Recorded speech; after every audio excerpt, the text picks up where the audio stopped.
Welcome into Point Blank, brought to you by Fitz Roofing. I'm Brandon Strange. He's Joel Blank. Joel, let's get to it. Let's talk some Texans. Now that we know who the Texans' 40th pick was and who the Texans also have brought in to help with the receiving core, can we now grade the DeAndre Hopkins trade? Sure we can. We can grade it the same way we graded it when the trade was made, and that is either an F or a D because of the fact that you gave away a franchise-type player in DeAndre Hopkins and didn't get enough in return. I mean, look, the draft was decent for them, and I think that as we see it play out and these guys, show what they bring to the table, I think they're going to be okay. But I think that when you look at what they gave up and the fact that they did not get in return a first-round pick, which when Stephon Diggs was traded from the Vikings, that was something that had to be a part of the deal, and it was. And you look at the list of receivers that have been traded, including a guy they brought in and traded for in Brandon Cooks.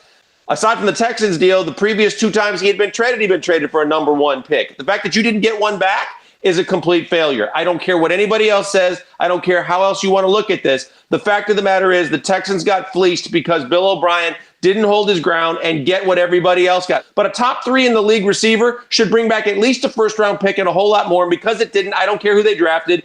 It's just not going to be good in terms of the grade that I give him. One of the other moving parts, which was DJ Reader, and I want to ask you specifically about him and kind of the situation that the team's in now. But before I do that, tell me about Fitz Roofing. Fitz Roofing has been great, fellas. I mean, I keep talking about the Fitz family and the fact that they want to be there for Houstonians during this pandemic and this crisis, and they have been. They're doing minor repairs right now for free. All you got to do is call them 832-521-3001.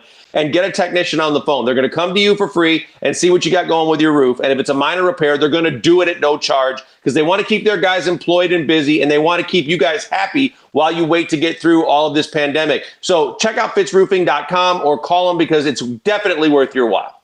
Joel, I want to play a game with you now. Would you rather still have Hopkins at the current contract and have paid DJ Reader that hefty price tag of 4-year, $53 million, or would you rather have the current receiving core, David Johnson and Ross Blacklock? Can I do that without laughing?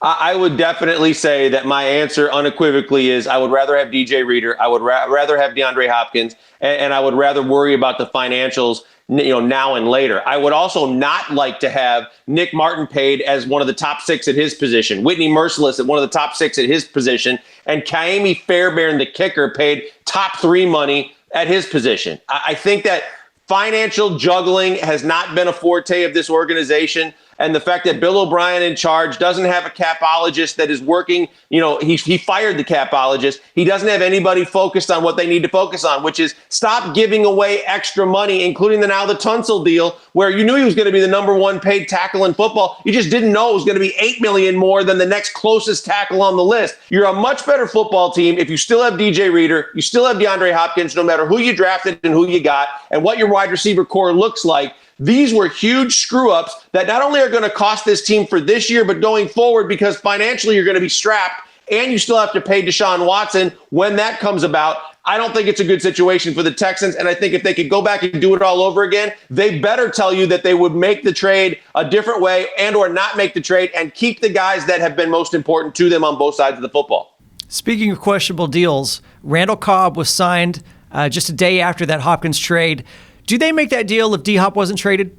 No, I don't think they do, unless they can get him at a much lesser price. He had a 1-year, $5 million deal from the Cowboys to be about their 3rd receiver, and that's what he was. And if you want to put him in the slot and you have DeAndre Hopkins and Will Fuller and Kenny Stills, then I think that you've added a great piece to the puzzle and an extra weapon for Deshaun Watson. But if you add an aging and very much injured Randall Cobb to think that you're going to replace DeAndre Hopkins, whether it be, as the number 1 or just as a piece to add to your receiving core, I don't think it does anybody any good. And the fact that you guaranteed essentially 18 of the $27 million is another huge mistake because, again, as I said, he's injury prone. I saw him, see those helmets behind me? I saw him play his best years in Green Bay, and those were years ago. And then he started to get dinged up, and that's why the Packers got rid of him. I don't think he is going to be worth the money. I think he's, a quality guy, a quality locker room guy. He can get you some first downs and some receiving yards in the slot. But I don't think for what they need him to be, it's going to be anywhere close, even if he does stay healthy.